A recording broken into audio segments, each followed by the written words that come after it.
Como o professor Eduardo comentou anteriormente, o título do meu trabalho é Ciência Cidadã e Divulgação Científica, o projeto CoolSnap Brasil e o estudo de praias do interior do Rio de Janeiro. Meu nome é Rafael Menezes e, antes de começar, gostaria de agradecer novamente a presença da banca, os professores Tiago e Maria Carla. Aqui é um sumário que eu desenvolvi mostrando todas as fases que vamos passar durante essa apresentação. E bom, como introdução, é importante a gente entender o contexto em que esse estudo ele se insere.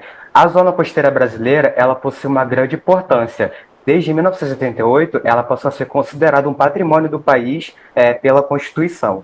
E segundo dados do censo do IBGE de 2022, 54,8% da população, ou seja, mais da metade da população, vive numa área de até 150 quilômetros próxima do litoral. Esse número é estimado em cerca de 111,2 milhões de habitantes. O que isso nos indica? Que a faixa litorânea ela reúne elementos históricos, culturais e também logísticos essenciais para o nosso país. Ele concentra atividades como o turismo de praia e também a exploração do pré-sal. E, por outro lado, essa região também ela aparece como uma das mais vulneráveis aos efeitos das mudanças climáticas. O aquecimento global ele afeta diretamente os oceanos, que são os principais reguladores térmicos do planeta. E, segundo um relatório publicado pela Unesco em 2024, o aumento da temperatura da superfície do mar provoca no aumento do nível médio do mar, por conta da expansão da água quando aquecida e a acidificação da água, que é o processo de quando os oceanos absorvem grandes quantidades de dióxido de carbono da atmosfera.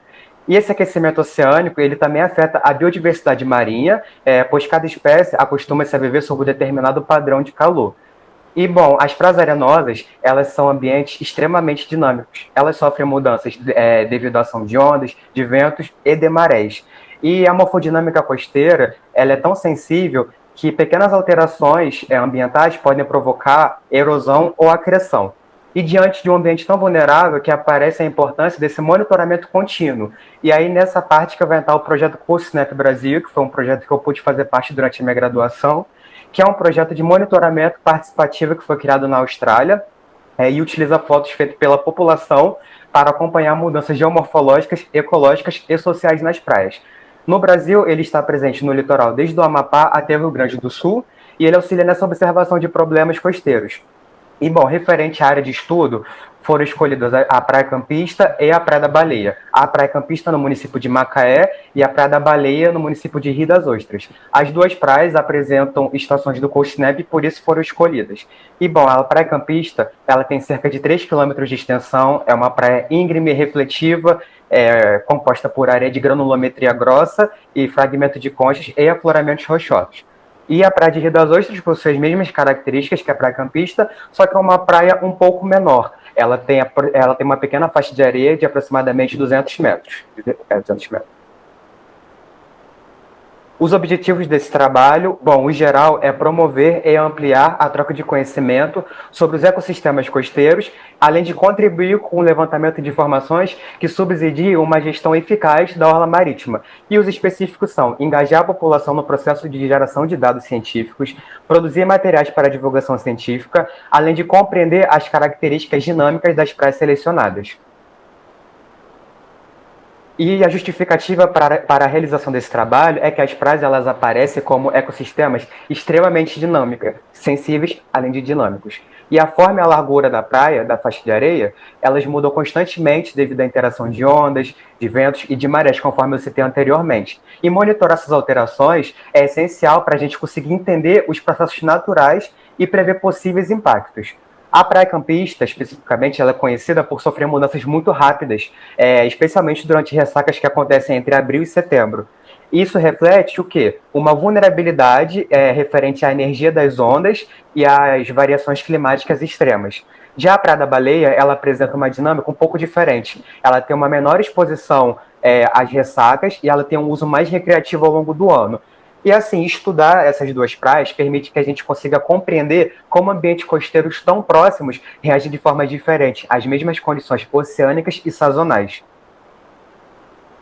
A base conceitual desse trabalho foi desenvolvida com base em três conceitos principais, que foram ciência cidadã, divulgação científica e conceito de praias arenosas. Iniciando pelo conceito de ciência cidadã, segundo Silvio Santana, ela caracteriza pela capacidade de envolver os cidadãos nos processos científicos. Ela é parte do movimento da ciência aberta e ela busca envolver pessoas não especializadas na produção e na análise de conhecimentos que sejam relevantes para a sociedade, seja ambiental, territorial ou social. E essa colaboração entre cidadãos e pesquisadores enriquece tanto o meio acadêmico quanto a sociedade no geral, e estimula também a divulgação científica. E temos vários exemplos, tanto a nível nacional quanto a nível internacional, mas queria trazer aqui só um exemplo nacional, que é o Atlas de Registros de Aves Brasileiras, que é um projeto de ciência cidadã do ICMBio. A divulgação científica, segundo Albagli, ela pode ser definida como o uso de processos e recursos técnicos para a comunicação da informação científica e tecnológica ao público em geral. Ela tem como objetivo tornar o conhecimento científico acessível ao público não acadêmico, utilizando uma linguagem clara e objetiva. E com o crescimento das mídias sociais nos últimos anos, elas se tornaram o principal meio difusor da divulgação científica.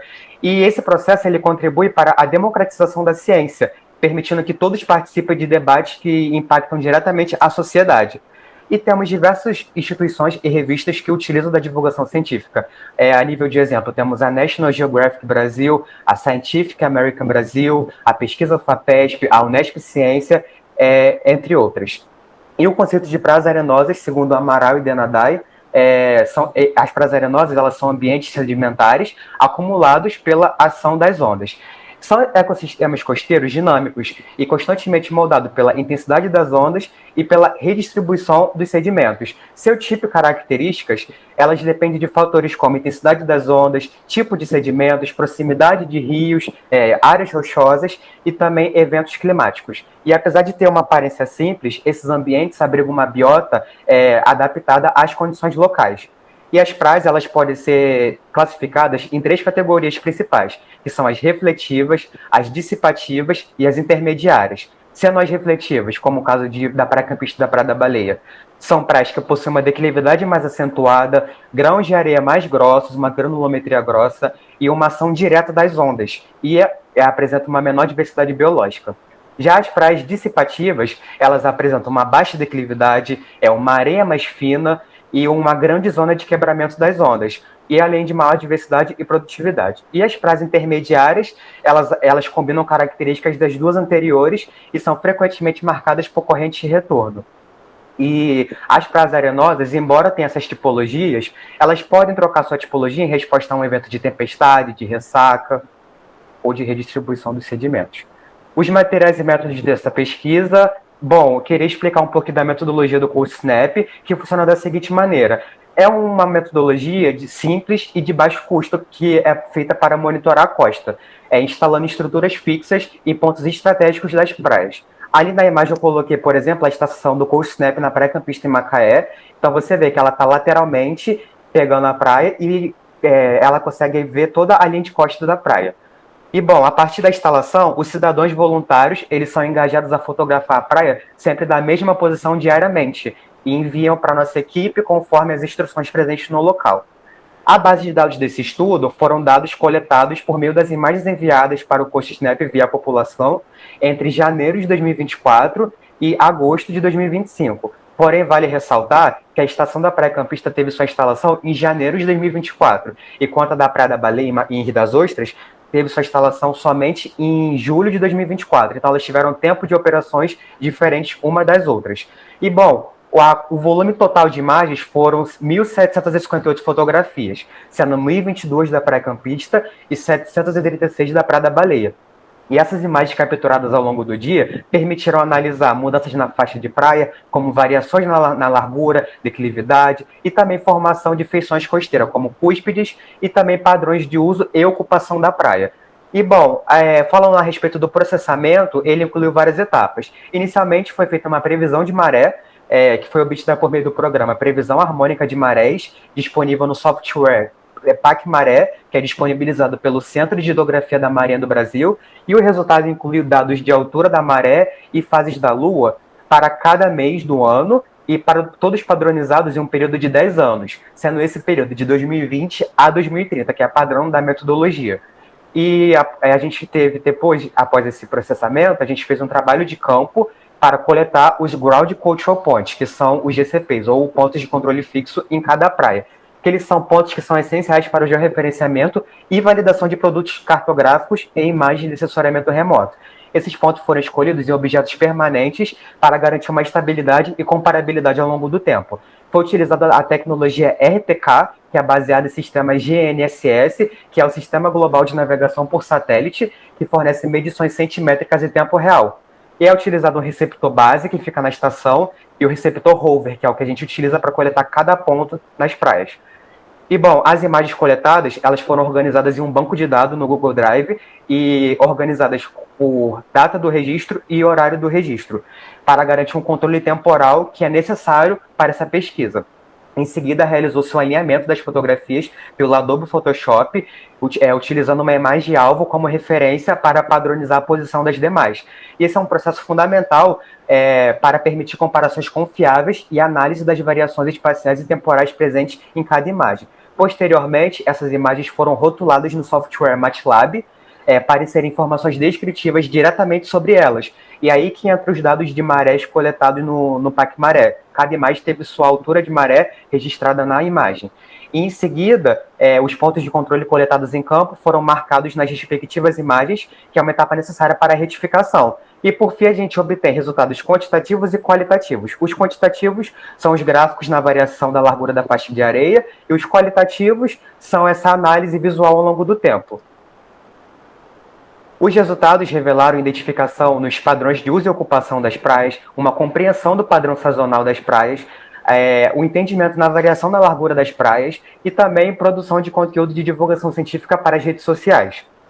E, bom, os resultados, inicialmente falando por Macaé, é uma estação que, como eu falei, ela operou por 2 verões e 2 outonos, sendo 373 fotografias no verão e 367 no outono, o que já é esperado por conta dessa maior presença de turistas e condições climáticas mais agradáveis. A respeito do período do dia, foi dividido em manhã, tarde, noite e madrugada. Amanhã foi dividido entre 6 da manhã e meio-dia, à tarde de meio-dia até as 18 horas, à noite das 18 horas até meia-noite e à madrugada de meia-noite às 6 da manhã.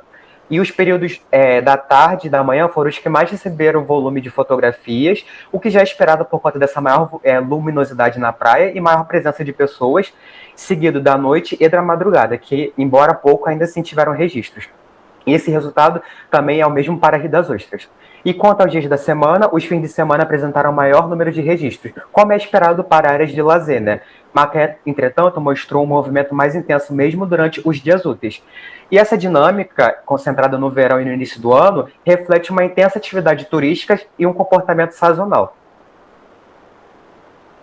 Aqui é o mesmo gráfico para Rio das Ostras, que, como eu falei, ele apresenta um comportamento um pouco inversal de Macaé, mas essa diferença ela pode ser explicada pelo período de funcionamento da estação, que passou por 2 ciclos de inverno e de primavera. E embora tenha esse padrão, o mesmo padrão identificado de dias da semana e partes do dia, ela há uma maior regularidade no envio de imagens ao longo dos meses, o que pode indicar o uso mais contínuo da praia, inclusive fora de alta temporada.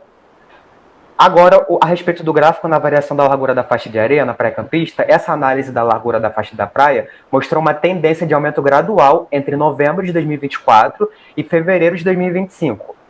A praia campista ela variou em média sua linha da costa entre 29 e 31 metros. Seus extremos foram um mínimo de 26 e um máximo de 37.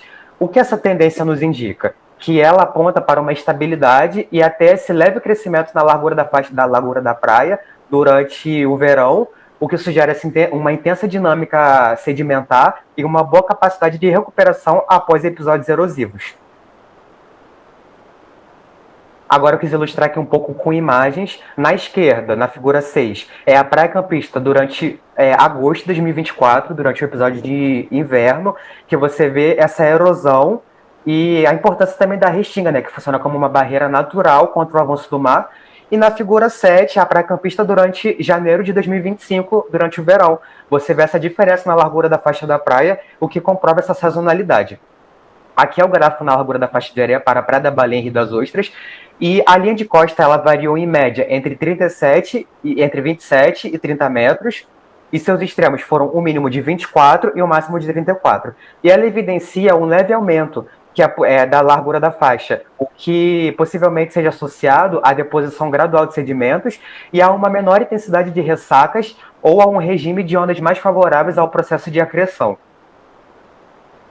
Aqui também quis ilustrar com imagens a mesma questão da sazonalidade, na figura 8 durante o inverno e na figura 9 durante o verão. E aqui um pouco dos nossos resultados, que a gente faz postagens no nosso Instagram, nas redes sociais, no Instagram principalmente, e a gente faz postagens tanto de participações em eventos científicos, em congressos, mas também publicações a respeito das estações e também assuntos da geomorfologia costeira no geral. E as considerações finais desse trabalho é que, com base em tudo isso, a gente consegue concluir que tanto a presença humana quanto os processos naturais das praias, elas respondem de maneira clara à sazonalidade e às condições oceânicas. E o CoastSnap, ele se mostrou extremamente eficiente como uma ferramenta de monitoramento participativo. Essa integração entre a ciência cidadã, os dados ambientais e a análise morfológica permitiram acompanhar de forma contínua essa evolução das praias, auxiliando diretamente numa gestão costeira. E essas informações elas são essenciais para desenvolver estratégias de mitigação e adaptação. E, bom, como eu falei anteriormente, para concluir, a sazonalidade e os ciclos climáticos, eles influenciam fortemente ambas as praias. E Macaé apresenta essa maior variação sazonal, enquanto a Rio das Ostras mostra o uso mais contínuo ao longo do ano. E também a gente consegue concluir que tanto as condições oceanográficas quanto as climáticas, elas influenciam ambos os ambientes que têm a ocorrência frequente de erosão e de acreção. Aqui são as referências que eu utilizei para confeccionar esse slide. Muito obrigado.